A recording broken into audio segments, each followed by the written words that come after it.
যেমন কোনো একটা জিনিসের দাম আমরা দেখি না অনেক সময় ই কমার্স সাইটে কোনো একটা জিনিসের দাম হলো গিয়ে লেখা থাকে বিডিটি 1200 বা 12,000, এরপরে একটা দিয়ে লেখা থাকে যে কি থাকে যে আপনার একটা কাটা চিহ্ন দেয়া থাকে যে এটার দাম এখন হলে 10,000 টাকা, এইটার উপরে কাটা চিহ্ন দেওয়া থাকে থাকে না? তাহলে এখানে একটা বিয়ার দিয়ে নেই, তাহলে বুঝতে পারবেন বিয়ার। যেমন সেই ট্যাগটার নাম কি? ডেল, ডেল DL, ডেল শুরু এবং কি ডেল শেষ, ডেল শেষ। দেখেন ও শেষ করি না, দেখছেন? শেষ না করলে কি যন্ত্রণা। এই যে দ্যাট মিনস কি টাকা 1200 টাকা ছিল, মানে 12,000 টাকা ছিল, এখন 10,000 টাকা ডিসকাউন্টে চলতেছে। এরকম আমরা বিভিন্ন সময় বিভিন্ন ওয়েবসাইটে দেখি না, বিশেষ করে ই কমার্স সাইটে দেখি বা বিভিন্ন বুকিং সাইটে দেখি যে আগে এত টাকা ছিল এখন এত টাকা। হ্যাঁ, এই ধরনের। তো এই ট্যাগটার নাম কি? ডেল DEL, ডেল মানে ডিলিট করে ফেলছি আমি, কিন্তু ওইখানে আছে সবাই দেখতে পারবে, কিন্তু আমি ডিলিট করছি। এটা বুঝাইতে আমি বুঝাবো ওইটা, ঠিক আছে? আচ্ছা, তারপরে আছে কি, আসেন তারপরে আছে কি, আমরা এই পর্যন্ত বিগ, হ্যাঁ আমরা এই পর্যন্ত শেষ করছি। বিগ এবং স্মল এইটা দেখব। তাহলে বিগ এবং স্মল দেখার জন্য আমরা এই থেকে এখানে আমরা বিগ ট্যাগটা নিয়ে দেখি, BIG বিগ। এইখানে আমরা যে কোনো জায়গায় শেষ করি BIG বিগ, শেষ করলাম। তো দেখি রিলোড দিয়ে কি অন্যান্য টেক্সটের চেয়ে এই টেক্সট একটু বড় হয়ে গেছে। একটু বড় না সাইজে, একটু বড়, যে বিগ, মানে এটাকে একটু আলাদাভাবে সে হাইলাইট করছে। জি, এখানে যদি অন্যান্য টেক্সটগুলো যদি বোল্ড করা থাকে তাহলে তখন যদি এই বিগ ইউজ করি তাহলে কি এটা আরো বড় হয়ে যাবে বোল্ডের থেকে? না, এই দেখি আমরা এই বিগের ভিতরেই কোনো একটাকে বোল্ড করি। হ্যাঁ, বিগের ভিতরেই আমরা কোনো একটাকে এইটুকুকে বোল্ড করলাম, ঠিক আছে? তো কি হবে? আগেরটাই ঠিক আছে, কিন্তু ওইটার মধ্যে ওই যে যতটুকু আমরা বোল্ড করছি ওইটুক বোল্ড হয়ে গেছে, বিগই থাকবে। আমরা কি বলছি? প্রথম বলছি বিগ, এই থেকে এই পর্যন্ত বিগ থাকবা, এরপরে এই থেকে এই পর্যন্ত তুমি বোল্ড হয়ে যাও। বিষয়টা বুঝছেন? হ্যাঁ, ও তো আর নিজে নিজে কিছু তৈরি করবে না, ও আমরা যা বলবো সেটাই ও তৈরি করবে। বিষয়টা ক্লিয়ার? ওকে, তাহলে স্মল ট্যাগটা কি হবে? তাহলে স্মল ট্যাগটা হবে একটু ছোট হবে। তাহলে আমরা এইখান থেকে স্মল ট্যাগ শুরু করি।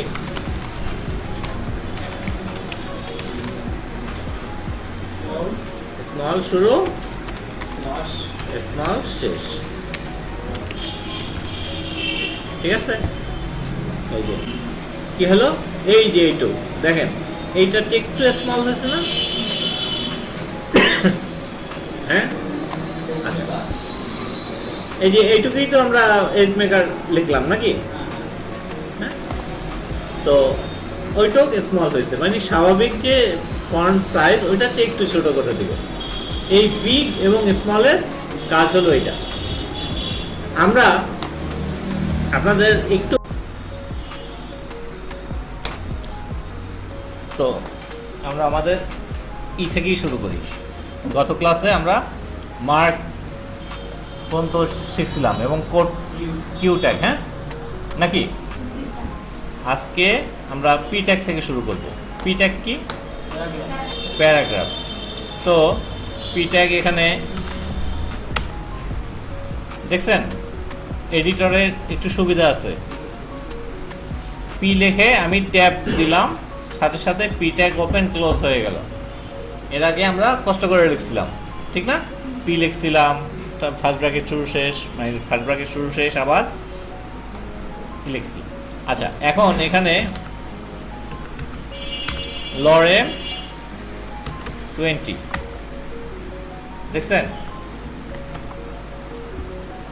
বিষয়টা কি হচ্ছে? বুঝছেন? বুঝেন নাই?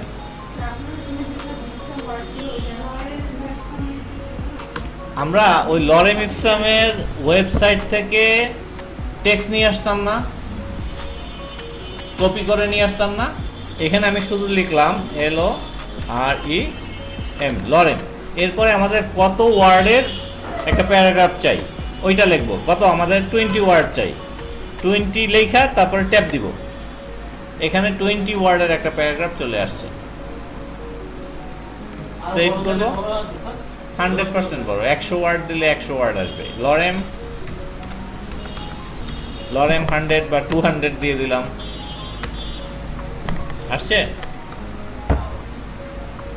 এটা হচ্ছে এডিটরের সুবিধা। এর চেয়েও বেশি সুবিধা আরো এডিটর আছে, আমরা পর্যায়ক্রমে ওইটাই যাব, ঠিক আছে? তো আমরা পি ট্যাগটা কি বুঝতে পারছি? হ্যাঁ, পি ট্যাগের কাজ কি এটা আমরা এখন ওপেন করি আমাদের থেকে, আমাদের এই যে ওপেন করি, এই যে প্যারাগ্রাফ, ঠিক আছে? পি মানে একটা যে কোনো লেখা আনার জন্য আমরা পি ট্যাগ ইউজ করব। এটা খুবই প্রতিটা ওয়েবসাইটে হাজার হাজার বার ইউজ করা হয় পি ট্যাগ। হ্যাঁ, তো আপনি তো প্রথম আজকে একটু হয়তো বুঝতে অসুবিধা হবে, কিন্তু আপনাকে অ্যাডজাস্ট করে নিব, ঠিক আছে? ওকে, তো এরপরে আছে কি পি ট্যাগ, বুঝছেন? আচ্ছা, এরপরে H1 থেকে H6 ট্যাগ। হ্যাঁ, এইটা কি? এটা কিভাবে কাজ করে আমরা একটু দেখি। H1, ঠিক আছে? H1 এর মধ্যে লরেম 5,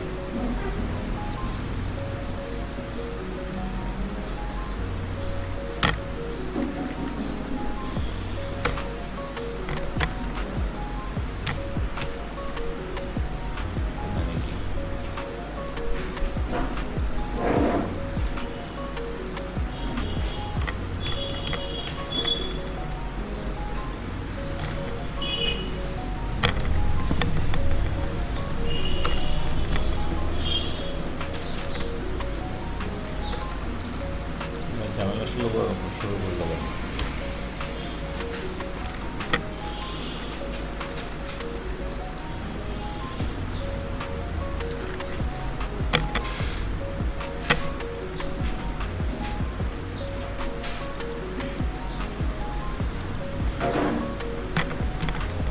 ভিতরে লেখা যায় না।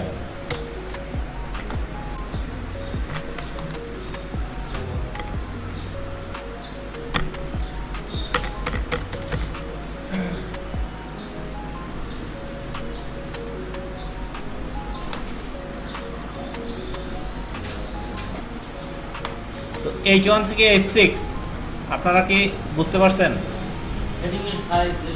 হেডিং এর সাইজ H1 হলো সবচেয়ে একটু বড় সাইজ, সবচেয়ে বড় সাইজ। H2 তারপরে একটু কম, তারপরে আর একটু কম, তারপরে একটু কম। এবং এইটা ঠিক, এটা কিন্তু ফিক্সড না। আপনি CSS এ চাইলে এইটার সাইজটা আরো এর 3 গুণ করতে পারবেন। আপনি H6 এর সাইজ H1 এর চেয়ে বড় করতে পারবেন, এটা CSS এ। কিন্তু HTML এ বাই ডিফল্ট একটা কি হয়, একটা সাইজ দেয়া থাকে, এটার একটা পজিশন দেওয়া থাকে, এটার ডিসপ্লে দেওয়া থাকে, বাই ডিফল্ট একটা থাকে, এটা দুইটার ভিতরে গ্যাপ থাকে। হ্যাঁ, যেমন আমি এটা দেওয়ার পরে এখানে অটোমেটিকলি প্রত্যেকটা নিচে নিচে শো করছে না? এর আগে আমরা কি দেখছিলাম, যে আমরা যখন কিছু লিখছি ব্রেক ট্যাগ না দিলে, বিআর ট্যাগ না দিলে নিচে নামতো। কিন্তু এইটা কিন্তু আমি কোনো কিছু বিআর ইউজ করছি, এখানে কিছুই করি নাই, শুধু H1 H2 H3 কিন্তু তারপরও তারা নিচে নিচে শো করছে। দ্যাট মিনস এই ট্যাগের বিহেভিয়ারটা এরকম যে ও ডিসপ্লে কি ব্লক ব্লক মানে কি, এটা আমরা সিএসএস এ আলোচনা করব। দ্যাট মিনস ও এক লাইন নিয়েই ও শো করবে এবং পরের লাইনটা ও পরে পাঠিয়ে দিবে। এরপর যদি আমরা পি ট্যাগ নেই, পি ট্যাগ যদি এইখানেও নেই, আমি যদি লরেমের 30 ওয়ার্ড নিলাম, হ্যাঁ ঠিক আছে, আমি নিলাম কোথায়, এই 6 এর ওই লাইনেই নিলাম, কিন্তু ও কিন্তু আমাকে কি করবে, পরের লাইনেই পাঠিয়ে দেবে। বিষয়টা বুঝছেন? দ্যাট মিনস এই ট্যাগগুলো বাই ডিফল্ট ওরা এই টোটাল এই জায়গাটুক দখল করে নিয়ে রাখবে, ঠিক আছে। এটা আমরা যখন সিএসএস এর ডিজাইন করবো তখন তাকে আমরা বিভিন্নভাবে ওই দখল উচ্ছেদ করব, উচ্ছেদ করে ওইখানে আরেকটা জিনিস আমরা নিব। সেভ বা রিলোড দেওয়া লাগে না? হ্যাঁ হ্যাঁ লাগে, সেভ তো করতেই হবে। সেভ করবেন কোথায়, এইখানে সেভ করবেন, এই যে কন্ট্রোল এস। আমি তো এইখানে বসে করি, আপনারা হয়তো দেখেন না এটা, কিন্তু কন্ট্রোল এস এটা হচ্ছে আপনাদের অভ্যাস করে নিতে হবে। প্রত্যেকটা লাইন একটা অক্ষর লেখার পরে কন্ট্রোল এস একবার চাপ দেবেন। আর অটো রিলোড হয়েছে? অটো রিলোড না, এটা অটো রিলোড হবে পরের ভার্সনে, এইটাই হবে না এখন পর্যন্ত, ঠিক আছে। আপনাদের যেটা অভ্যাস করবেন, যে কোনো কিছু লিখবেন, লেখার সাথে সাথে কন্ট্রোল এস একটা অভ্যাসে পরিণত করবেন, ঠিক আছে। জানি আপনারা এটা সেভ জানি হয়ে থাকে। সেভ না হলে কিন্তু এটা ব্রাউজারে শো করবে না। এই একটা আমি এন্টার দিছি, আমি কিন্তু সেভ করতেছি, হ্যাঁ ব্রাউজারে শো করবে। বিষয়টা বুঝছেন?